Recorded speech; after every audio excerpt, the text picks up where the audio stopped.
नमस्कार, prime time debate के साथ मैं हूं दीपक कुमार। आरजेडी सुप्रीमो लालू प्रसाद यादव 950 करोड़ रुपए के चारा घोटाला से जुड़े एक केस में रांची में सीबीआई कोर्ट पहुंचे तो लालू के बड़े बेटे तेज प्रताप यादव परिवार पर आए संकट को दूर करने के लिए बांके बिहारी के शरण में हाजिरी देने पहुंचे।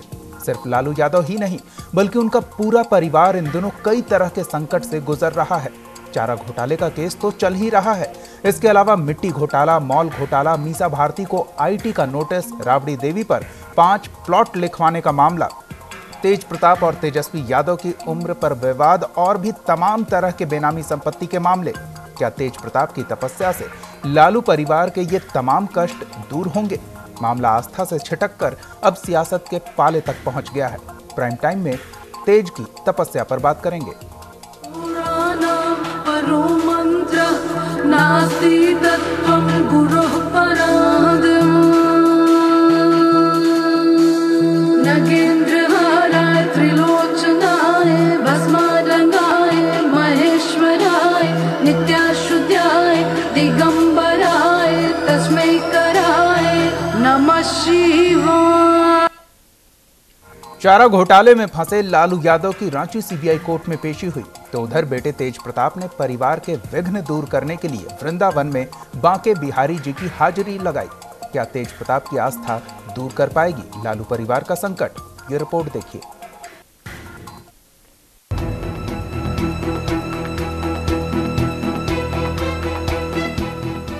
चारा घोटाले को लेकर लालू यादव रांची की सीबीआई कोर्ट में पेश हुए।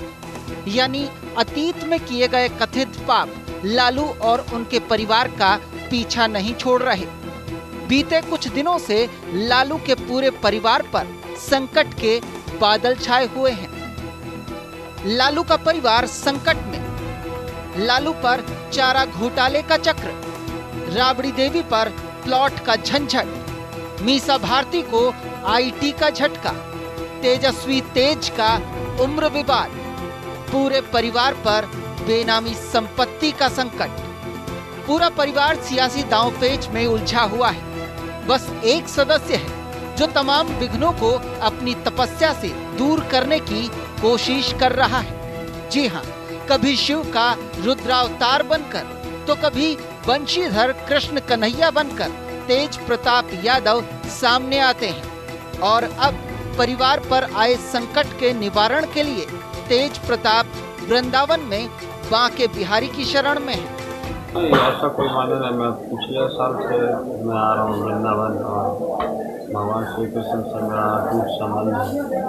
तो मैं यहाँ दर्शन के लिए हमेशा हर एक साल को करा, इस साल भी मैं यहाँ दर्शन के लिए आया हूँ। वहाँ आता जाते रहता हूँ, ऐसा कोई नया बात नहीं है। प्रभु से किसी तरह की कोई कामना? किसी तरह प्रभु से क्या कामना की? प्रभु से जो कामना है वो प्रभु और हमारे बीच में, वो पब्लिक में बताने से वो पूरा नहीं होता है। उधर तेज प्रताप की ये भक्ति विरोधियों को हजम नहीं हो रही। बिहार में तेज प्रताप की तपस्या पर सियासी सुर उठने लगे हैं। ये परिवार की पार्टी है और ये परिवार की ही चिंता में मग्न रहने वाले लोग हैं। इनको बिहार का स्वास्थ्य मंत्री बनाया गया, पर ये अपने घर में जो बीमारियां हैं उसी को योग तंत्र से और पूजा अर्चना से दूर करना चाहते हैं। पर भगवान भी उनका सुनता है जिनकी आत्मा में पुण्यता हो। पवित्र आत्मा को भगवान जरूर ध्यान देता है, उसके लिए मंदिर और मस्जिद जाने की जरूरत नहीं पड़ती है। देखा जाए तो ये सियासी बयानबाजी भगवान की चौखट तक पहुंच गई। स्वास्थ्य मंत्री वृंदावन जाने से पहले पटना में अपने आवास पर भी कई दिनों तक पूजा अर्चना में व्यस्त रहे। वैसे स्वास्थ्य मंत्री की इस विशेष साधना पर विपक्ष के पलटवार पर आरजेडी ने यही कहा कि स्वास्थ्य मंत्री धार्मिक प्रवृत्ति के हैं। किसने कह दिया विपक्ष को कि इस सब केस से वो निर्वाण पाने के लिए वो वृंदावन गए हैं? ये तय है कि स्वास्थ्य मंत्री तेज प्रताप जी धार्मिक प्रवृत्ति के आदमी हैं, बहुत दिनों से, कोई नया नहीं है उनका।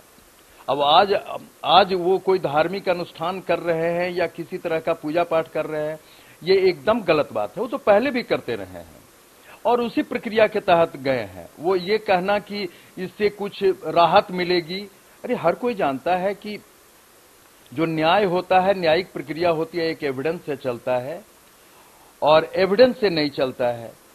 इसलिए ये बकवास है और पब्लिक परसेप्शन बनाने की बात केवल विपक्ष की हो सकती है, इसमें यथार्थ कुछ नहीं। आरजेडी सुप्रीमो लालू प्रसाद यादव के बड़े बेटे और सूबे के स्वास्थ्य मंत्री तेज प्रताप यादव अक्सर धार्मिक कार्यों में लगे रहते हैं, लेकिन क्या लालू के इस तेज और उसकी तपस्या से लालू परिवार के विघ्न दूर हो जाएंगे? पटना से अमित कुमार की रिपोर्ट के साथ स्पेशल डेस्क न्यूज इंडिया। चलिए, तो आस्था और ईश्वर का सवाल है। हालांकि अब तक सियासी गलियारों में इसका कुछ अलग ही इस्तेमाल होता था, पर अब जो इस्तेमाल हो रहा है वो कुछ उलझा सा है। इसे हम सुलझाने की कोशिश करेंगे। हमारे साथ कुछ मेहमान जुड़े हुए हैं, उनसे आपका परिचय करा दें। हमारे साथ आरजेडी नेता अशोक सिन्हा जी जुड़े हुए हैं, बीजेपी नेता इंजीनियर अजय यादव जी जुड़े हुए हैं, साथ ही राजनीतिक विश्लेषक इरशादुल हक जी जुड़े हुए हैं और ज्योतिष पुनित आलोक श्रवी जी जुड़े हुए हैं। आप सबका बहुत बहुत स्वागत है इस चर्चा में। सबसे पहले इस उलझ रहे मामले को थोड़ा सुलझाने की कोशिश करते हैं और राजनीति से अलग हटकर प्रतिक्रिया लेते हैं। इरशादुल हक जी से समझना चाहते हैं। इरशादुल हक जी, राम का नाम आता है जब सियासी गलियारे में तो मुद्दा कुछ और उछल जाता है, लेकिन राम ने भी शक्ति पूजा की थी जीत के लिए। अब वही कुछ उसी तरह की पूजा तेज प्रताप कर रहे हैं परिवार पर आए संकटों से मुक्ति के लिए। तो किस तरह से इसे देखा जाए, क्योंकि काफी सियासी प्रतिक्रियाएं आ रही है, लेकिन मामला आस्था से जुड़ा है। देखिए, तेज प्रताप यादव हो या कोई भी हो, अगर किसी की आस्था किसी में है, पूजा पाठ में है, इबादत में है, तो इस पे मैं कोई प्रतिक्रिया देना नहीं चाहूंगा।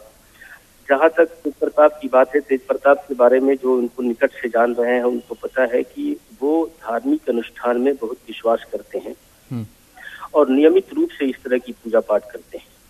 अब इसको किसी राजनीतिक उद्देश्य से जोड़ करके देखना उचित नहीं लगता है, लेकिन एक इंसान जो मानवीय संवेदना रखता है या जो धार्मिक भावना रखता है, तो वो कभी भी किसी भी वक्त अपने ईश्वर की, अपने देवता की पूजा करता है, उससे उम्मीद करता है। तो इसको राजनीतिक रूप से जोड़ करके देखना मैं उचित नहीं मानता हूँ। जी, इरशादुल हक जी बिल्कुल ठीक कह रहे हैं आप, लेकिन जिस इंसान की हम बात कर रहे हैं वो इंसान सरकार के उस विभाग से संबंधित है जिस विभाग के लोग हर पल ईश्वर का नाम लेते हैं, लेकिन उनका कभी कुछ भला नहीं हो पाता। भला ईश्वर अगर स्वास्थ्य मंत्री हैं और एक डॉक्टर जब इलाज करता है तो करना तो उसी ही पड़ता है, लेकिन वो ईश्वर का नाम लेकर के ही इलाज शुरू करता है, ऑपरेशन करता है। इसमें अगर राजनीतिक दृष्टि देखने की जहां तक बात है, तो आप स्वास्थ्य मंत्री तेज प्रताप के बजाय तेजस्वी यादव को देखिए। तेजस्वी यादव धार्मिक अनुष्ठान में निजी तौर पे कितना अपना समय देते हैं मैं नहीं जानता और शायद दुनिया भी नहीं जानती। तो अगर तेजस्वी यादव अगर इस तरह की बात कोई करते, कहीं वो तीर्थ यात्रा पे जाते, तो इसको माना जाता कि वो अपने पिता को या फिर अपने परिवार को, संकट में फंसा परिवार। चलिए, बहरहाल हम ये भी समझने की कोशिश कर लेते हैं एक बार कि आखिर ये चल क्या रहा है, उसके बाद इस पर सियासी प्रतिक्रियाएं लेंगे। हमारे साथ मेहमान जुड़े हुए हैं बीजेपी और आरजेडी से। पहले पुनित जी से समझते हैं। पुनित जी, ये शिव आराधना का कोई खास उद्देश्य? ज्योतिष और तंत्र मार्ग में यह कहा जाता है कि जब आपको अपनी अभिष्ट की सिद्धि प्राप्त करनी हो जी, तो शिव ही एकमात्र ऐसे गुरु हैं जिनकी आराधना करने से आपको अपनी अभिष्ट की सिद्धि प्राप्त होती है, आपकी जो अभिष्ट कामना है उसकी प्राप्त होती है। और राजनीतिक गलियारों में जो है और शक्ति साधना और शिव की साधना जो है वो निरंतर होती रहती है, उसी की यह एक कड़ी है जी। तो उसे एक कड़ी के तौर पर देख रहे हैं। अशोक सिन्हा जी, ऐसी क्या इच्छा है तेज प्रताप की जिसे वो पूरा करना चाहते हैं? दीपक जी, पहले तो मैं क्लियर कर लूं, जैसा कि हमारे मित्र इरशादुल हक साहब ने भी कहा, मैंने भी बार बार कहा है आपके चैनल में, और हर जगह ये बात आती है कि तेज प्रताप जी धार्मिक प्रवृत्ति के आदमी हैं, उनका बेंट ऑफ माइंड है रिलीजियस। बिल्कुल। और ये आप कैसे मान लेते हैं, बीजेपी वालों को ये खराब लग रहा है क्या? पूजा पाठ करना केवल उनका कॉपीराइट है क्या? अरे तेज प्रताप जी को भी ये अधिकार है। ये कैसे मान के चलें कि केवल बीजेपी वाले ही पूजा पाठ कर सकते हैं? वो योगी आदित्यनाथ को बना सकते हैं केवल इसलिए कि वो योगी हैं, वो साध्वी रितंभरा को रख सकते हैं, वो सब कुछ कर सकते हैं, वो उनका कॉपीराइट है, उनका बर्थ राइट है। और अगर हम लोगों के बीच कोई आदमी अगर पूजा पाठ अनुष्ठान में अगर समय लगाता है, अगर वो प्रवृत्ति है, तो इसमें क्या बुराई है दीपक जी? ये तो कुछ है नहीं। क्या कहेंगे अजय जी? दीपक जी, सबसे पहले तो मैं इरशादुल जी जो बात कर रहे थे उसका जवाब दे दूं। बहुत सीनियर जर्नलिस्ट हैं और हम बहुत ज्यादा सम्मान करते हैं उनका। लेकिन एक बात देखिए, ये पाप का जो घड़ा लालू प्रसाद जी के परिवार ने भरा है, उस पाप के घड़े का अंत अब आ चुका है और उस पाप के घड़े में सारे बच्चे और परिवार के जो बाकी लोग हैं उन सबों का नाम उस घड़े में लिखा हुआ है और उस घड़े को फूटने का समय आ गया है। सरकार, केंद्र सरकार ने भी कई तरह की जो आय से अधिक संपत्ति और बेनामी संपत्तियों को लेकर के जो कानून बनाया है, उस कानून के जद में यह पूरा परिवार आ चुका है। अब इनको लग रहा है कि अब कोई वकील, जज और दूसरे जो इन्फ्लुएंसर लोग हैं वो तो इनकी रक्षा नहीं कर पाएंगे, ये इस पूरे परिवार को जेल जाना है। अब इस बचाव के लिए ये कहीं ना कहीं आध्यात्म की ओर जा रहे हैं। पहली बात तो इनके दोनों अजय जी, तो क्या ऐसा माना जाए कि जितने लोग पूजा अर्चना करते हैं, जितने लोग आध्यात्म की ओर रुख करते हैं, वो किसी न किसी मुसीबत से छुटकारा पाने के लिए ही करते हैं? जी, फिर से रिपीट करिए। जितने लोग पूजा अर्चना करते हैं, आध्यात्म का रुख करते हैं, वो किसी न किसी मुसीबत से छुटकारा पाने के लिए ही ऐसा करते हैं? नहीं, ये मैं नहीं कह रहा हूं, लेकिन यह परिवार आज जिन परिस्थितियों से गुजर रहा है, पूरा बिहार और देश जान रहा है कि लालू प्रसाद के पुत्रों को दर्जनों कंपनियां हैं, हजारों करोड़ के ये मालिक कैसे हो गए। जब ये 7-8 साल के थे सब तो कुछ ओपन फोरम पे आ चुका है और बीजेपी नेता की ही मेहरबानी है कि जो तमाम गड़बड़ियां हैं वो ओपन फोरम पे आई हैं। लेकिन इसे दुरुस्त करने की कितनी संभावना इस पूजा पाठ के जरिए बनती है? पुनीत जी, क्या इस तरह की समस्याओं का समाधान भी भगवान कर सकते हैं? भगवान तो सिर्फ मार्ग दिखाते हैं, समाधान तो मनुष्य को अपने कर्मों के अनुसार ही फल प्राप्त होता है। और जहाँ तक इस पूजा पाठ और तंत्र मार्ग की बात जो चर्चा चल रही है, राजनीति में यह जो है यह आम विषय है। धर्म जो है वह किसी एक का तो है नहीं। बिल्कुल। हिंदू जो भी व्यक्ति है वह इस धर्म के सारे चीजों को अपना सकता है। तंत्र मार्ग की चीजों को क्रियात्मक शक्ति में प्राप्त करने के लिए व्यक्ति में स्वयं पुरुषार्थ होना चाहिए। जब तक आपका नियत सही नहीं होगा तब तक आपको कर्म फल की प्राप्ति नहीं होती है, चाहे वह मार्ग कोई भी हो। जी। और पुनीत जी, ये भी तो कहा जाता है कि स्व इच्छित लाभ के लिए अगर आप कोई अनुष्ठान करते हैं तो उसमें स्वार्थ की भावना होती है और उसकी पूर्ति मुश्किल हो जाती है। यही बात तो मैंने बताई आपको कि राजनीतिक उद्देश्य से अगर आप कोई कर्म करते हैं, तंत्र करते हैं या अनुष्ठान करते हैं तो उसके फल की प्राप्ति होती है। लेकिन वही राजनीतिक व्यक्ति अगर अपने इच्छित कार्य के लिए करता है, अपने स्वयं के अहम की संतुष्टि के लिए करता है, तो वह उसकी इच्छा पूर्ति नहीं हो पाती। लेकिन एक व्यक्ति जो नियमित तौर पर इस तरह के आयोजनों में शिरकत करता रहता है, पूजा अनुष्ठान में उसकी अटूट आस्था रहती है, वो अगर किसी खास वक्त पर, हम कहें कि ये वक्त ठीक नहीं था जब तेज प्रताप ने वृंदावन जाने का फैसला किया, क्या इस वजह से ये चर्चाएं आम हैं?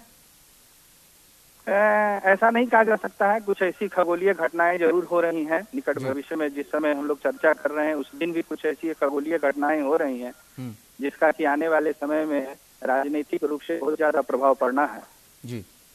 शायद इसी उद्देश्य से इस तांत्रिक मुहूर्त का उपयोग किया गया है। जिसे आम लोग नहीं समझ पा रहे हैं, लेकिन तेज प्रताप चूंकि इससे जुड़े हुए हैं तो वो बेहतर समझ रहे हैं। इरशादुल जी, धार्मिक मान्यताओं के सार्वजनिक प्रदर्शन से सियासतदान बचने की कोशिश करते हैं। वो चाहते हैं कि हम सबको मिलाकर चलें, लेकिन पहले नरेंद्र मोदी को हमने देखा कि वो अपनी धार्मिक मान्यताओं को लेकर अडिग हैं, उसमें कोई हेरफेर करने की कोशिश नहीं करते हैं, और अब तेज प्रताप अपनी धार्मिक मान्यताओं पर अडिग हैं। तो इसमें गलत क्या है? देखिए, कोई गलत नहीं है। मैं ये कहता हूं कि दुनिया का हर इंसान अपनी आस्था के साथ जीता है। कुछ लोग ऐसे हैं जो ईश्वर में विश्वास नहीं करते हैं, लेकिन उनकी भी कुछ आस्थाएं होती हैं। तो आप पूजा करें, इबादत करें, जियारत करें, कहीं भी जाएं, ईश्वर की आराधना करें, यह आपका निजी मामला है। आपको जो जिम्मेदारी दी गई है, आप स्वास्थ्य मंत्री हैं और स्वास्थ्य मंत्री के तौर पे आपको जो भूमिका निभानी है, क्या आप उसे निभा रहे हैं या नहीं निभा रहे हैं? अगर इरशादुल जी, ये पूजा पाठ और अनुष्ठान सियासत में जब शामिल हो जाता है तो ये दिखावा ज्यादा हो जाता है, निजी आस्था के अलग होके। नहीं, देखिए, एक पब्लिक फिगर जब कोई मंत्री हो जाता है तो मंत्री हो जाने के बाद उसकी हर गतिविधियां मीडिया की गतिविधियों पर मीडिया की नजर होती है। जब वो स्वास्थ्य मंत्री नहीं थे, एक विधायक भी नहीं थे, तब भी उनकी आस्था थी, वो तब भी पूजा पाठ करते थे। तो वो उनके बारे में अगर विधायक बनने से पहले के उनकी भूमिका और उनके तौर तरीकों के बारे में अगर आप ध्यान दें, तब भी जो लोग उनसे मिलते जुलते रहे हैं, मैंने भी कई बार उनसे मुलाकात की है, तब भी उनकी यही स्थिति थी कि वो ईश्वर में या अपने देवताओं में ज्यादा विश्वास करते थे, और उसी का विस्तार है यह। लेकिन मंत्री बन जाने के बाद उनके हर कदम पे नजर रहती है मीडिया की, इसलिए अब ये लगता है कि वो सार्वजनिक रूप से ऐसा करते हैं। शायद ज्यादा लोगों की नजर है, इस वजह से नजर भी लग रही है उनकी गतिविधियों पर। अशोक जी, क्या लगता है, क्या तेज प्रताप स्वार्थ सिद्धि की कामना के साथ गए हैं या फिर सर्वजन हिताय सर्वजन सुखाय की कामना के साथ आराधना में लीन है? हाँ, कोई भी मनुष्य, जिसमें तेज प्रताप जी भी हैं, वो किसी आस्था से ही करता है, और उसमें अपने आस्था के अलावा निश्चित रूप से अगर कोई पब्लिक फिगर है तो उसमें जन कल्याण की भी भावना छिपी रहती है कि जन कल्याण इससे हो, सारे लोग ठीक रहें। ये तो उनका आम बात है। लेकिन अब मीडिया का स्क्रूटनी है, प्लस अब बीजेपी हर बात में अगर जज, जूरी और कोर्ट बन जाती है तो उसको कोई हेल्प नहीं कर सकता है ना। अशोक जी, सिर्फ बीजेपी को क्यों दोष देना? हमने कई बार देखा है, या तो लालू प्रसाद यादव हो या नीतीश कुमार हो, जब भी मजार, गुरुद्वारा, मंदिर, मस्जिद कहीं भी जाते हैं तो वो स्पष्ट तौर पर सामने आकर कहते हैं कि हमने राज्य के लोगों की भलाई के लिए, राज्य में सुख शांति के लिए कामना की है। लेकिन तेज प्रताप से जब पूछा गया कि आपने क्या कामना की है, तो उन्होंने कहा ये मेरे और मेरे भगवान के बीच में है, आपको बताने की क्या जरूरत है? हाँ, नहीं, तो ये आप मान कर चलिए, आपने खुद क्लियर कर दिया। कोई आदमी निश्चित रूप से अल्पभाषी होता है, मितभाषी होता है, कोई ज्यादा बोलता है। अब वो ऐसे में हर आदमी का अपना अपना एक एटीट्यूड होता है। उन्होंने तो क्लियर कर दिया। अब मीडिया को खुद सोचना चाहिए कि ये उनका यूजुअल वर्क है कि नहीं। ये यूजुअली वो पूजा करते रहते हैं। हाँ, पूजा करना अगर उनका ये है, वो अगर जन कल्याण, बिल्कुल, उससे किसी को ऐतराज भी नहीं होना चाहिए। अजय जी, आखिर क्यों ऐतराज है तेज प्रताप के पूजा अर्चना पर, इन साधना पर और विधियों पर? दीपक जी, जन कल्याण के लिए इतना बड़ा मंत्रालय मिला हुआ है कि यह व्यक्ति लाखों लोगों की सेवा कर सकता है, लेकिन बुद्धि विवेक रहे तब तो लोगों की सेवा हो। जिसको वन एवं पर्यावरण विभाग मिला हुआ है, प्रकृति की सेवा कर सकता है, मानव की सेवा कर सकता है, वह व्यक्ति इन सब चीजों से विरक्त होकर के वह भगवान की शरण में जा रहा है। इसका मतलब वह मानसिक रूप से एकदम कमजोर व्यक्ति है। लोगों को माननीय अजय जी, एक ऐसा युवक जो अभी राजनीति में आया है, उस पर इतनी जिम्मेदारियां थोप दी गई है, तो उसे अंदरूनी शक्ति के लिए आराधना की तो आवश्यकता पड़ेगी। ईश्वर की शरण में नहीं जाएगा वो आदमी। इसीलिए इस तरह के मंत्रालय पढ़े लिखे लोगों को दिया जाता है। अनपढ़ गवार लोगों के बस का चीज नहीं है। ये मंदिर का घंटा बजाने के लायक ही बचा परिवार है। दीपक जी, सब कुछ बचा। नरेंद्र मोदी समाजवाद के नाम पर इन लोगों नरेंद्र मोदी जी तमाम पशुपति मंदिर गए, शोषण कर लिया। नरेंद्र मोदी जी सारी चीजें दे दी। बाकी तो समाजवादी नरेंद्र मोदी जी को हर जगह जाने का अधिकार है। वो उनका कार्य में व्यवधान नहीं कर रहा है। लेकिन अगर हम पूजा पाठ करें तो ये कैसा पाखंड है? मैं कह रहा हूं कि पूजा पाठ करने से क्यों रोकोगे? आपने तो पूजा करने वाले आदमी को मुख्यमंत्री तक बना रखा है, वो वहां व्यवधान नहीं पहुंच रहा है। नहीं, मेरे ख्याल से अजय जी को भी पूजा पाठ से आपत्ति नहीं है, वो इस बात से आपत्ति दर्ज करा रहे हैं कि पूजा पाठ में ही लीन हो गए हैं और अपने कर्म पर ध्यान नहीं दे रहे हैं। पुनीत जी, कर्म की प्रधानता है या आराधना की? नहीं, कर्म भी ही तो मेन चीज है इस सांसारिक लोक का। तो मैं समझता हूं कि अगर उनके विभाग के बारे में कि उनके जाने से हर्ज हो रहा है कहते तो एक बात होती। अगर उनके ऊपर नहीं उठाकर प्रश्न और ये उठा रहे हैं मुद्दा अनुष्ठान का, तो मैं समझता हूं कि ये अतिशयोक्ति है। बिल्कुल। अब बोलिए अजय जी, क्या कहेंगे? देखिए, मुख्यमंत्री जी का अपना चॉइस है। इन परिस्थितियों में इन छोटे छोटे बच्चों को उन्होंने मंत्रालय दे दिया, ये तो मुख्यमंत्री ही जाने। लेकिन बिहार का बंटाधार हो गया है दीपक जी। बिहार में स्वास्थ्य की क्या स्थिति है, कितनी चरमरा गई है। स्वास्थ्य मंत्री किस तरह के काम में लिप्त हैं। आते हैं अजय जी, पुनीत जी की बात पूरी कर लेने दें। जी पुनीत जी। तो कर्मफल की प्रधानता है, तभी वह व्यक्ति को इतने ऊंचे कुर्सी की प्राप्ति हुई है और कर्म ही करना चाहिए उस व्यक्ति को। मनुष्य के रूप में किसी की भी आराधना करना या अपने आराध्य की आराधना करने में कोई व्यवधान नहीं है, लेकिन अगर किसी इच्छा से किया जाए, किसी व्यक्ति की इच्छा के अनुरूप किया जाए, या यह कर्म जो है सिर्फ मुझे अपने इच्छित कार्य की प्राप्ति के लिए हो, तो उसमें न तंत्र मार्ग सहयोग करता है न मंत्र मार्ग सहयोग करता है। पुनीत जी, लेकिन ऐसा क्या कर्म हो गया? क्या केवल पुश्तैनी भाग्य फल का ये परिणाम कहेंगे? निश्चित रूप से अगर पुश्तैनी भाग्य फल ना होता तो उनको यह कुर्सी प्राप्त नहीं होती, वो ऐसे परिवार में जन्म नहीं लेते, उनको इतनी आसानी से इतने बड़े जनमानस का नेतृत्व नहीं प्राप्त होता। तो निश्चित रूप से अपने पारिवारिक पुण्य फलों की प्राप्ति ही है। और उसे बरकरार रखने के लिए पूजा पाठ भी तो जरूरी है। अगर पूजा पाठ से ही सब कुछ होता तो हर व्यक्ति जो है आज उस कुर्सी को प्राप्त कर लेता, मैं ही उस कुर्सी को प्राप्त कर लेता। चलिए, तो इसी आधार पर इरशादुल जी के पास चलते हैं और उनसे जानते हैं। इरशादुल जी, शायद तेज प्रताप ज्यादा भक्ति भाव में लीन हो गए हैं और अपने कर्म को नजरअंदाज कर रहे हैं। देखिए, वो भक्ति भाव में लीन हो गए हैं ऐसा नहीं है। वो भक्ति भाव वाले व्यक्ति ही हैं, जो भी निजी तौर पे उनको जानते हैं वो ये मानते हैं। अगर अभी जो इन्होंने बहुत अच्छा एक पॉइंट उठाया है कि अगर हम मंत्री के रूप में अपने कामों को और या अपनी भूमिका को ठीक से अंजाम नहीं दे रहे हैं और तब जो है सो अपने विभाग को छोड़ करके ईश्वर की आराधना में लीन है, तब हम जरूर सवाल उठा सकते हैं। हमको ये सोचना होगा कि क्या बिहार में जो स्वास्थ्य सेवाएं हैं वो ठीक से चल रही हैं, या उनके नेतृत्व में जो उनका विभाग है वो ठीक से चल रहा है कि नहीं चल रहा है। और नहीं चल रहा है और तब भी वो ईश्वर की आराधना में विभाग छोड़ करके 2 दिन 4 दिन 5 दिन के लिए चले जा रहे हैं, तब ये सवाल उठाना लाजमी है। दीपक जी, आपने अभी बात की थी, वो उस पर एक पॉइंट और मुझे बड़ी दिलचस्प दिख रहा है कि इसी तरह अब जैसे अभी रमजान का महीना चल रहा है, सारे नेता लोग अपने अपने घर पे इफ्तार का आयोजन करेंगे, वो भी एक धार्मिक अनुष्ठान ही है। मुख्यमंत्री नियमित रूप से इफ्तार कराते हैं, यहाँ तक कि भारतीय जनता पार्टी के जो सुशील मोदी हैं वो भी नियमित रूप से इफ्तार कराते हैं। और मुख्यमंत्री मजारों पे जाते हैं, वहाँ पे चादर चढ़ाते हैं। और आपने अभी ठीक ही कहा कि वो कहते हैं कि हम राजनीतिक और शांति करने गए। जी चलिए, वक्त हमारे पास नहीं है। बहरहाल बहुत बहुत धन्यवाद इरशादुल हक जी, इंजीनियर अजय यादव जी, अशोक सिन्हा जी और पुनीत आलोक श्रवी जी न्यूज़ इंडिया के साथ जुड़ने के लिए, अपना महत्वपूर्ण वक्त देने के लिए। जाहिर तौर पर जिस तरह से तेज प्रताप की एक छवि है, वो धार्मिक अनुष्ठानों में ज़्यादा रुचि लेते हैं, लेकिन लोगों को शिकायत ये है कि वो धार्मिक अनुष्ठानों में रुचि लेने के साथ साथ अपने कर्मों पर भी ध्यान केंद्रित करें ताकि सूबे के लोगों का कुछ भला हो। ईश्वर सबका कितना भला करेंगे जब तक वो कर्म नहीं करते।